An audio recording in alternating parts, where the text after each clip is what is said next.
Deadline অনেক পিছনে ছিল, তাও আমি একদিনে এতগুলো অ্যাসাইনমেন্ট কেন কমপ্লিট করলাম চলো তোমাদের বলি। তো আমি বাবাকে অনেক দিন ধরেই বলছিলাম যে অনেক দিন আমাকে কোথাও নিয়ে যাওনি ঘুরতে। তারপর সবাই মিলে, বাবার বন্ধুরা যেদিন আমাদের বাড়ি এসেছিল, সানডে বিকালবেলা আমাদের ঠিক হয় যে আমরা ঘুরতে যাব। আমাদের সোমবার টিকিট ফাইনাল হয় আর আজকে আমাদের বাস।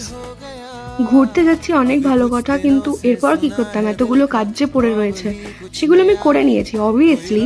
যেরকম আজকে ছিল এই কম্পিটিশনটা নববর্ষের জন্য, সেটা কমপ্লিট করে আমি 5টার সময় যাচ্ছিলাম। একটু জল ভরে নিলাম রুম থেকে। জল ভরার মেন কারণ হচ্ছে এরা এরা আমার জন্য 5টা অব্দি ওয়েট করেছে। আমি অনেক লাকি এদের মতো বন্ধু পাওয়ার জন্য। বুনিকে এখানে খাবারগুলো দিয়ে দিয়েছিলাম, তারপর আমরা রেডি হয়ে গেছিলাম বাজার যাওয়ার জন্য, কারণ কি গরমকালে আমাদের চাই শীতের জামা, সেটা আমরা পাইনি।